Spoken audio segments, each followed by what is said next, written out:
Alright, bear with me. I've been under the weather, and for people with CFS and already having, brain fog, being under the weather just makes it so much worse. Out and about, haven't been able to really go anywhere the last couple of days because haven't been feeling well. But anyway, I want to talk about something that I know is true, and that's very important. And I talk about a lot of things on here that I know to be true, that I've practiced at one point in time. I've learned, it helps, it makes sense, and for whatever reasons, stop doing those things. So I just want to reiterate this for some people. When you have anxiety or depression or symptoms, whatever it is that you're going through, and that you talk about it all the time, you call your friends, sometimes, and for me, like, it feels better to talk about it, but you become obsessed with discussing it, and it takes on a life of its own, because you're giving it so much credibility or weight in your mind,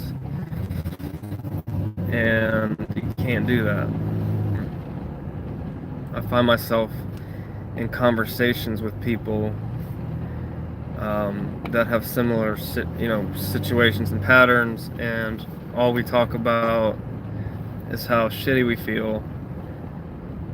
This guy's going 20 miles an hour in a 55.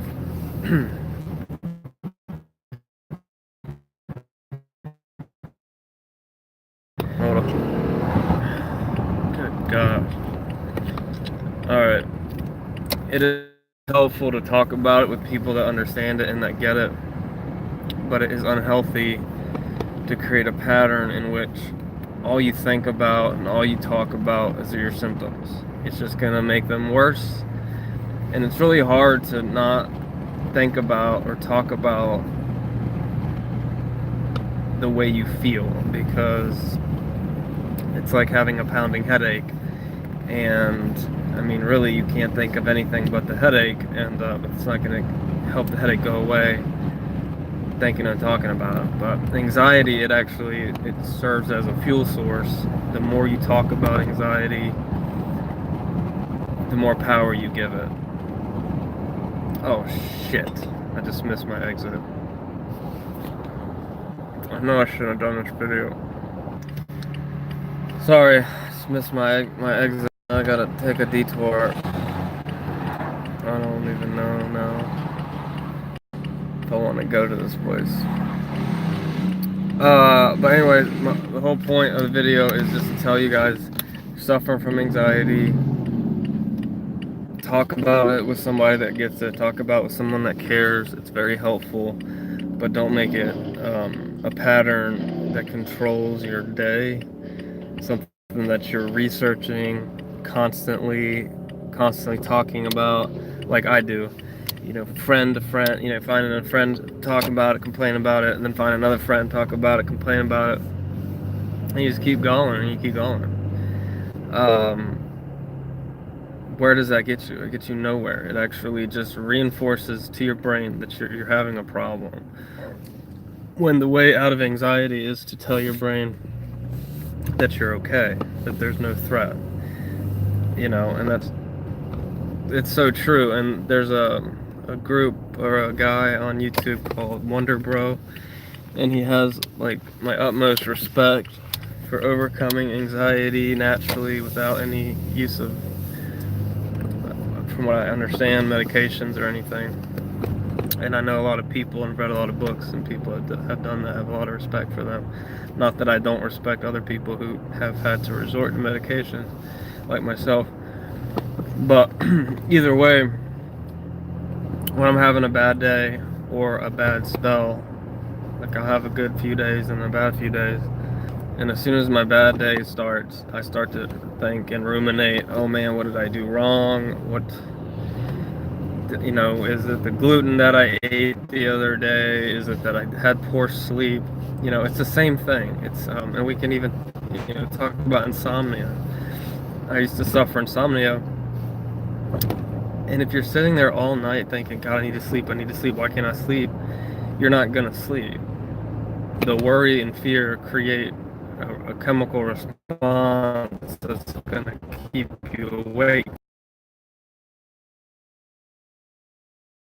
So you have to just let it go and say, I can't sleep. If I don't sleep, whatever, it'll be okay, and then you'll fall asleep. Approach for insomnia and anxiety, but it is truly the only way, sustainably, is, and it's all part of the acceptance method. So read Claire Weeks. You know, find someone to talk about your anxiety with, and you know, I'm kind of torn about the whole therapy thing. You know, it really helps some people, and I've tried it and I've heard a lot about it, but I don't really care. I think that for me personally, living and talking about and reliving trauma and doesn't get rid of the problem. I think moving, this is just me, I'm not telling you not to go to therapy, and it works for a ton of people, but for me it does not. For me, I need self-acceptance, prayer, God. You know, I don't want therapy, because therapy, you're sitting in a room, and I'm done with all that shit, and you know, you're just like in a room with other people that are mentally, you know, having issues, and then you're going to talk to this stranger about it, and it's just reinforcing to your brain that you're sick. I'm sick, you know. So you're constantly sending a message to yourself, I'm sick, you know, I've got this thing, I've got this. So therapy for me isn't, you know, I don't want anything to do with it. I just want to move on, work on that, and work on symptom relief through lifestyle change and whatever else it might take. So bottom line is, talking about anxiety worsens anxiety in the long run, even though it might give you a temporary solace. Try to find other things, get your mind off of it. Try to, you know, encourage you to find, you know, an audible book to read or listen to, or a book to read, or TV show to watch, or a group to hang out with, whatever you have to do.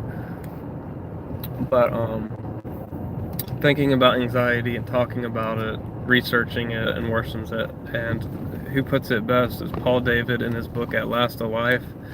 He spent, I think, like 20 years in debilitating anxiety until he realized that he just let go of it. He had to just let go of his anxiety, accepted it, and went away. So whether it's insomnia or anxiety or symptoms, just let them go. I know I've kind of regurgitated or repeated myself through this video, but I just want you to know how important it is. And I need to practice what I preach, and that's why I make these videos too, to try to, because I've done it and it works, but then I fall back into that pattern where I say, well, why do I feel this way? And I always try to find a reason.